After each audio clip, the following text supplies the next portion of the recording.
Hello student, good morning. जय श्री राम। आज की तारीख है 11 अक्टूबर 2023। आज के करंट अफेयर की क्लास में आप सभी का स्वागत है। स्टूडेंट, आज के महत्वपूर्ण करंट अफेयर में वीर शिवाजी के किस हथियार को भारत वापस लाया गया है और इसके बाद हमारी जीभ पर कितने प्रकार की स्वाद पाई जाती हैं उसके बारे में हम आपको फुल डिटेल देने वाले हैं। और मैंने क्या बोला था कल की क्लास में, मैंने बोला था कि जो भी स्टूडेंट्स मेरे वीडियो पे कमेंट करेगा मैं उसका नाम लिख के और उसको एक प्यारा सा लाइक जरूर करूंगा। तो मेरे भाई या बहन कोई भी थी दीप टेक करके हैं, तो इनको मेरी तरफ से प्यारा सा हर्ट और इनको ढेर सारी शुभकामनाएं।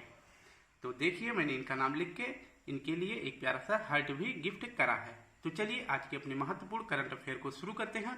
हाल ही में हिंद महासागर रिम एसोसिएशन का अध्यक्ष किसे नियुक्त किया गया है?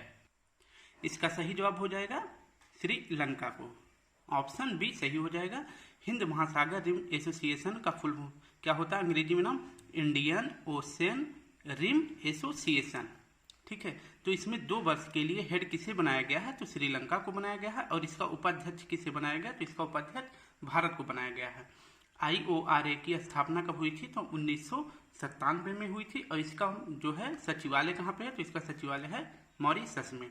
और इसमें कुल कितने देश सदस्य हैं? तो इसमें 23 देश सदस्य हैं। अब आपको बता दें कि IORA की 2023 की बैठक कहाँ हो रही है? श्रीलंका में हो रही है। और इसका नवीनतम देश कौन है? तो इसका नवीनतम देश फ्रांस बना है। जो IORA है इसका क्या तात्पर्य है कि जो हिंद महासागर के आसपास के देश हैं वो इसमें शामिल हैं। तो आप बोलेंगे कि फ्रांस तो हिंद महासागर के आसपास नहीं शामिल है। जी बिल्कुल नहीं शामिल है, लेकिन फ्रांस का एक द्वीप है जिसका क्या नाम है? रियूनियन द्वीप, जो कि हिंद महासागर में है। इस वजह से फ्रांस को भी इसमें शामिल किया गया है। तो हमारा सही जवाब हो जाएगा IORA का हेड कौन बनाया गया है? श्रीलंका। 2 वर्ष के लिए और 2 वर्ष के लिए उपाध्यक्ष भारत बना है। इसकी 23वीं बैठक कहाँ रही? श्रीलंका में। अब नेक्स्ट देखते हैं कि श्रीलंका की राजधानी क्या है। श्रीलंका की राजधानी का नाम है जयवर्धनपुरे कोट्टे। याद रखना, श्रीलंका की राजधानी श्री जयवर्धनेपुरे कोट्टे है। और मित्र शक्ति और सिलीनेक्स दो अभ्यास भारत और श्रीलंका के बीच हुए हैं। मित्र शक्ति और सिलीनेक्स। फिर इसके बाद है एशिया कप 2023 जो भी खेला गया था हाल ही में, इंडिया और श्रीलंका के बीच खेला गया था, जिसमें इंडिया जीत गया था और श्रीलंका हार गया था। और एशियन गेम्स जिसका आयोजन अभी 19वें क्रम का था, हांगझो चीन में हो रहा था, इसमें महिला टीम ने किसके साथ फाइनल खेला? तो श्रीलंका के साथ खेला। इसमें भी श्रीलंका हार गया और महिला क्रिकेट जो इंडिया की थी महिला टीम ने इसमें स्वर्ण पदक जीत गई है। सेकंड प्रश्न है, हाल ही में चर्चा में रहे प्रोजेक्ट कुइपर का संबंध किससे है? तो इसका सही जवाब हो जाएगा अमेजन से। अब देखते हैं कि प्रोजेक्ट कुइपर क्या है। प्रोजेक्ट कुइपर इसे लॉन्च किसने किया है? अमेजन ने। इसका तात्पर्य हो जाएगा, प्रोजेक्ट कुइपर का अर्थ है कि तेज इंटरनेट पहुंच, पूरे विश्व में सबसे तेजी से नेटवर्क पहुंच हो। किस वजह से कहीं पे बाढ़ आए या फिर कोई आपदा विपत्ति आ जाए, उस समय भी नेटवर्क फेल ना हो और सबसे तेजी से कार्य करे, उसके लिए अमेजन ने 3000 प्लस उपग्रह को लॉन्च करने के लिए एक प्रोजेक्ट चलाया है जिसका नाम है प्रोजेक्ट कुइपर, जो कि लो अर्थ ऑर्बिट में इस तरह के 3000 उपग्रह को लॉन्च किया जाएगा पृथ्वी के लो ऑर्बिट में। ठीक है, अभी जो है 2 उपग्रह को लॉन्च कर दिया गया है। एक है कुइपर सेट 1 और कुइपर सेट 2। और ये कहाँ से लॉन्च किया गया है? तो यह फ्लोरिडा से लॉन्च किया गया है। फ्लोरिडा कहाँ है? अमेरिका के पास। ठीक, तो यह फ्लोरिडा से लॉन्च किया गया है। और किस रॉकेट से? तो यह रॉकेट है एटलस। तो याद रखना, इंटरनेट की तेजी पहुंच बढ़ाने के लिए अमेजन ने प्रोजेक्ट कुइपर लॉन्च किया है, जिसके तहत 3000 से अधिक उपग्रहों को लॉन्च किया जाएगा। 2 उपग्रह को लॉन्च किया गया, कुइपर सेट 1 और कुइपर सेट 2। कहाँ से लॉन्च किया गया? फ्लोरिडा USA से। और रॉकेट था एटलस। अब कुछ महत्वपूर्ण कार्यक्रम, जैसे कि मालवीय कार्यक्रम किसके द्वारा शुरू किया गया? तो UGC के द्वारा किया गया। और प्रोजेक्ट अभिनंदन यह शुरू किया गया एयर इंडिया के द्वारा, जिसमें कि यात्रियों को कंफर्टेबल सारी सुविधाएं अवेलेबल कराई जाएं। और प्रोजेक्ट नमन ये शुरू किया गया इंडियन आर्मी के द्वारा, जिससे कि जो कि सेना में भर्ती हैं या उनके परिवार पे कोई आपदा या विपत्ति आती है तो उससे निपटारा के लिए प्रोजेक्ट नमन शुरू किया गया है। और प्रोजेक्ट लैब यह शुरू किया गया है यूके मतलब उत्तराखंड में, किसके लिए? एजुकेशन सुधार के लिए प्रोजेक्ट क्लैप शुरू किया गया है। और आदित्य L1 और चंद्रयान 3 किस रॉकेट से लॉन्च किया गया है? PSLV C57 और चंद्रयान 3 LVM 3 M4 से लॉन्च किया गया है। ठीक है, अब देखते हैं प्रश्न तीसरा है करंट अफेयर का। JNU से डॉक्टरेट की मानद उपाधि प्राप्त करने वाली पहली महिला सामिया हसन किस देश से हैं? तो आपको बताना कि सामिया हसन किस देश से हैं, तो इसका सही जवाब हो जाएगा तंजानिया। सामिया निया, देखिए मिया निया तो आ रहा तंजानिया से, तो सामिया हसन का संबंध है तंजानिया से और ये वहाँ की महिला राष्ट्रपति हैं। इन्हें जो है डॉक्टरेट की उपाधि मिली है कहाँ से? JNU से। इस प्रकार से यह पहली विदेशी महिला है जिनको JNU से डॉक्टरेट की उपाधि मिली है। इस प्रकार से यह पहली महिला हो गई हैं। ठीक है, याद रखना। और तंजानिया की राजधानी क्या है? तंजानिया की राजधानी है दोदोमा और यहाँ पे एक द्वीप है। ठीक, यहाँ पे एक जगह है, जैसे अपने यहाँ पे किसी प्रदेश का नाम होता है वैसे वहाँ भी एक प्रदेश का नाम है जंजीबार।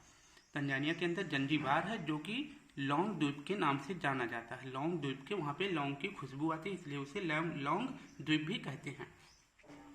इसी जंजीबार की जगह पे, इसी जंजीबार में IIT मद्रास ने अपना पहला और भारत का पहला IIT है जो कि विदेशी धरती पर अपना पहला कैंपस खोला है।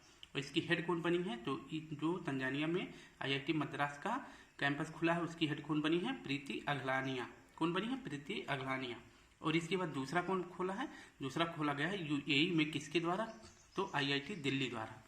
पहला कहाँ खोला गया है? तंजानिया में, दूसरा UAE में। तंजानिया में मद्रास ने खोला है और UAE में दिल्ली ने। याद रखना। अब देखते हैं कि विक्टोरिया झील, यह अफ्रीका महाद्वीप की सबसे बड़ी झील है। तो विक्टोरिया झील से कौन कौन सीमा बनाते हैं? केन्या, तंजानिया और युगांडा। अफ्रीका में सबसे बड़ी झील कौन सी है? तो यही है विक्टोरिया झील। और भूमध्य रेखा विक्टोरिया झील के मध्य से गुजरती है। और सूरीनाम पुरस्कार यह किसे दिया गया है? तो यह दिया गया था, सर्वोच्च पुरस्कार है, यह है द्रौपदी मुर्मू जी को दिया गया जो कि वर्तमान प्रेसिडेंट है। अब नेक्स्ट प्रश्न देख लेते हैं। नेक्स्ट प्रश्न है national frame for climate services की नोडल एजेंसी कौन सी है? अब आपको बताना है कि इसकी एजेंसी कौन है, तो इसका सही जवाब हो जाएगा मौसम विज्ञान विभाग, NFCS, national framework for climate service. तो इसकी नोडल एजेंसी कौन बनी है? तो इसकी नोडल एजेंसी बनी है IMD यानी कि मौसम विज्ञान विभाग। अब इसका क्या कार्य है? इसका कार्य है कि जलवायु जोखिम कम करने के लिए, जैसे कि जलवायु जोखिम को कम करने के लिए NFCS की स्थापना की गई है।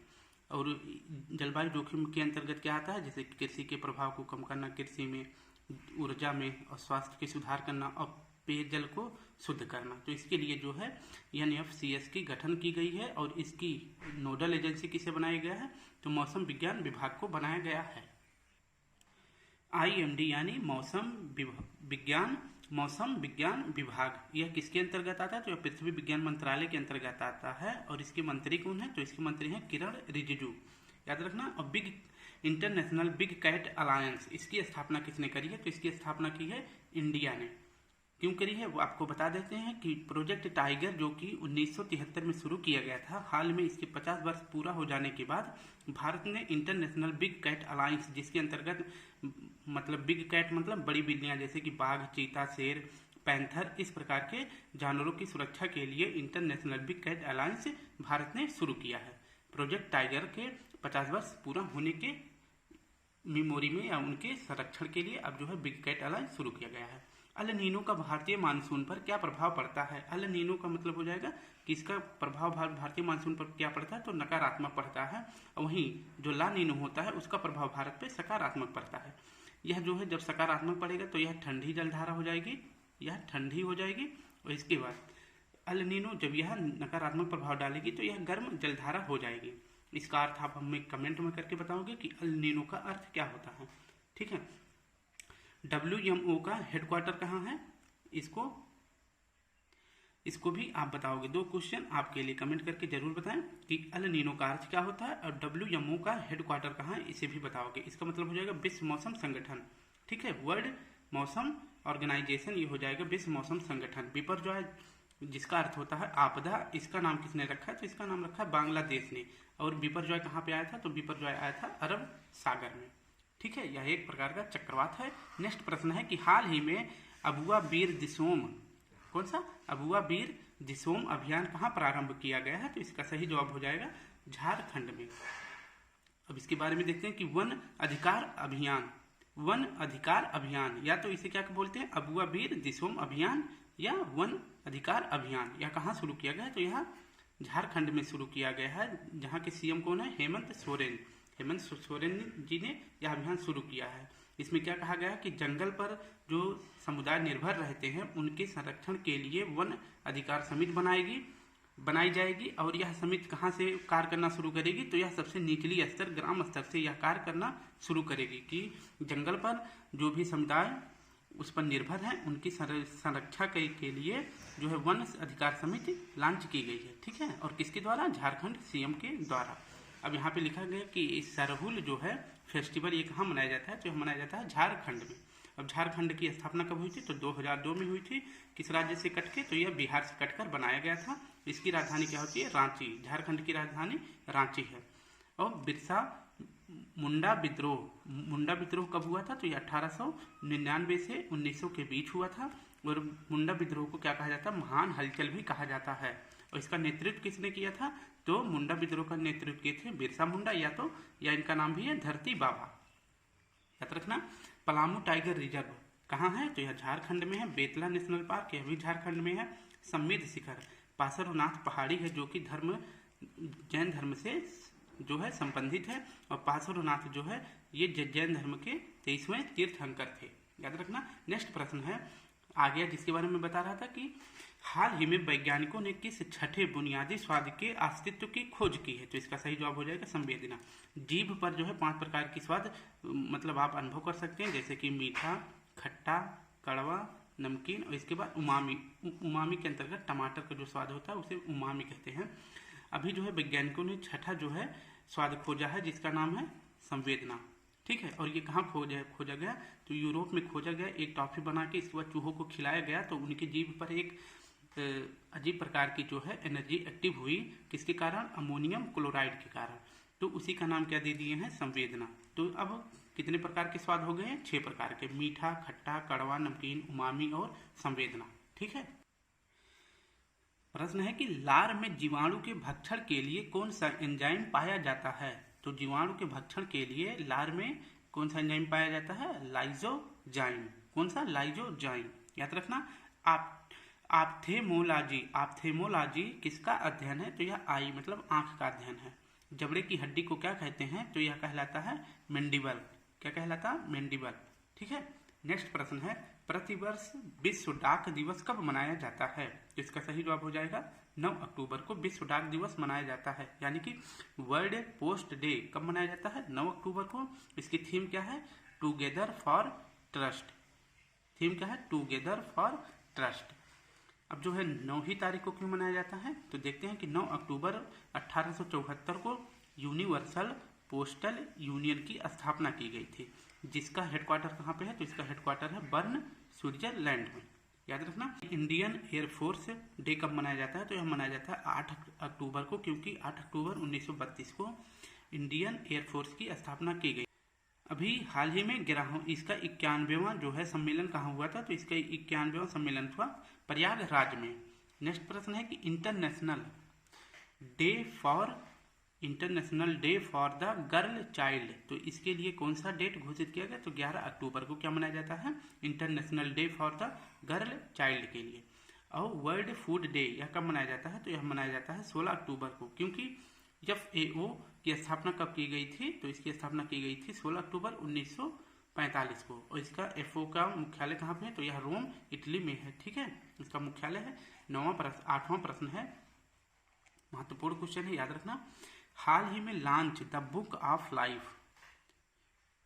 Of life my dance with Buddha for success के लेखक कौन है? तो इसका सही जवाब हो जाएगा विवेक अग्निहोत्री। इनकी कुछ महत्वपूर्ण घटनाएं, जैसे कि इनकी मूवी है कश्मीर फाइल्स के डायरेक्टर हैं। इसके बाद अभी इनकी नेक्स्ट मूवी आई है, यह भी चर्चा में है, द वैक्सीन वॉर।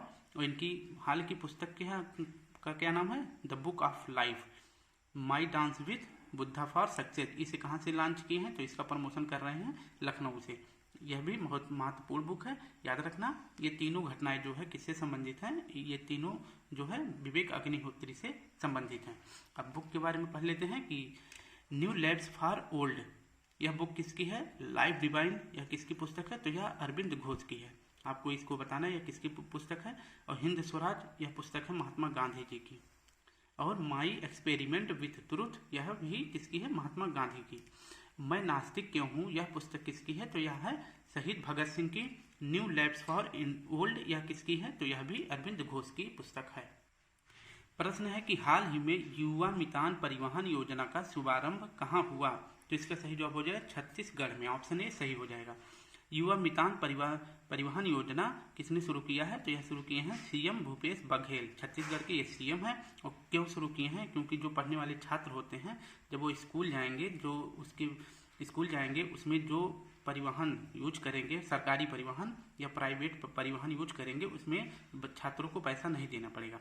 फिर पैसा कौन देगा, तो 50% पैसा जो है सरकार पे करेगी, और इसके बाद 50% पैसा कौन पे करेगा, तो ये बस संचालक करेंगे। ठीक है, तो इस प्रकार से बच्चों को एक भी पैसा नहीं देना पड़ेगा और फ्री में स्कूल जा सकते हैं, जिसका खर्च सरकार और बस संचालक उठाएंगे। नेक्स्ट है कि संसद आदर्श ग्राम योजना ये कब शुरू की गई, तो ये 11 अक्टूबर 2014 को शुरू की गई थी। प्रधानमंत्री जनधन योजना ये कब शुरू की गई, तो 28 मई 2014 को। प्रधानमंत्री उज्ज्वला योजना कब शुरू किया गया, तो 1 मई 2016 को। ये कहाँ से शुरू हुआ, बलिया से। नीति आयोग की स्थापना कब हुई थी, तो 1 जनवरी 2015 को नीति आयोग की स्थापना हुई थी। और मिशन इंद्रधनुष किससे संबंधित है, तो यह वैक्सीन के लिए संबंधित है या वैक्सीनेशन से संबंधित है, मिशन इंद्रधनुष। और इसकी स्थापना कब हुई थी, तो 25 दिसंबर 2014 को इसकी स्थापना हुई थी, हाल ही। अब आज का लास्ट प्रश्न है स्टूडेंट, और देखें कि शिवाजी के किस हथियार को भारत लाया जा रहा है, तो हाल ही में छत्रपति शिवाजी महाराज के मध्ययुगीन हथियार, जिसका क्या नाम है, बाघ नख को भारत लाने के लिए किसके साथ समझौता किया गया है, तो कैसा हथियार है इनका, बाघ नख। तो ये कहाँ से आ रहा है, तो यह आएगा ब्रिटेन से, क्योंकि वही जो है इसको लूट के लेके चले गए थे ब्रिटिश जो है हमारे भारत से वीर शिवाजी के जो उनके खंजर थे, जिसका नाम था बाघ नख, जिसका अर्थ होता है बाघ के पंजे। बाघ के पंजे चित्र देख सकते हैं, ये इसे कहते हैं बाघ के पंजे। तो यह जो है इंडिया आ रहा है इंग्लैंड से, ठीक है, क्योंकि लूट कर तो ले गए थे यही इंग्लैंड ही, तो उनके साथ समझौता हुआ है कि बाघ नख जो है भारत वापस आएगा, जो कि छत्रपति शिवाजी का एक खंजर था। अब देख लेते हैं कि छत्रपति शिवाजी का जन्म कहाँ हुआ था, तो सिवनेर दुर्ग में हुआ था, जो कि पुणे में है। इनका राज्याभिषेक कब हुआ था, तो 1674 में हुआ था, रायगढ़ किला में इनका राज्याभिषेक हुआ था। और इनके संरक्षक कौन थे, तो इनके संरक्षक थे दादा कोंड देव। और शिवाजी, छत्रपति शिवाजी कुछ कर लगाए थे, जैसे कि स्वदेश मुखी, यह कितना था, तो 1/10 था। और चौथ कितना था, तो 1/4 था। पुरंदर की संधि कब और किसके बीच हुई थी, तो यह हुआ था पुरंदर की संधि 1665 में मुगल और मराठा के बीच। और अष्ट प्रधान जो थे ये मराठा साम्राज्य में थे, और अष्ट दिग्गज ये कहाँ थे, तो कृष्ण देवराय के दरबार में थे। अष्ट प्रधान मराठा साम्राज्य में, अष्ट दिग्गज कृष्णदेव राय के दरबार में थे। अब इसके बाद क्या है कि पीएम उस समय कौन होते थे, तो पीएम उस समय होते थे पेशवा। और विदेश मंत्री कौन होते थे, तो सुमंत को विदेश मंत्री बोला जाता था, पेशवा को पीएम बोला जाता था। कृष्ण देव राय इनके दरबार में अष्ट दिग्गज थे। और ये किस राज्य से संबंधित है, तो यह विजयनगर साम्राज्य से कृष्ण देव राय संबंधित है। और इनकी पुस्तक का क्या नाम है, आमक्त माल्यदा, जो है इसके लेखक हैं कृष्ण देव राय। तो स्टूडेंट, मैंने फिर आपको पूरा अच्छे से एक्सप्लेन करा है, और आप सभी से फिर रिक्वेस्ट है कि वीडियो एक बार जरूर लाइक करें, कमेंट करें, और जो भी कमेंट करेगा मैं उसका नेक्स्ट डे वीडियो पर उसका नाम और उसके लिए प्यारा सा लाइक जरूर करूंगा। फिर कल मिलते हैं, आज के लिए आप सभी को जय हिंद, जय भारत।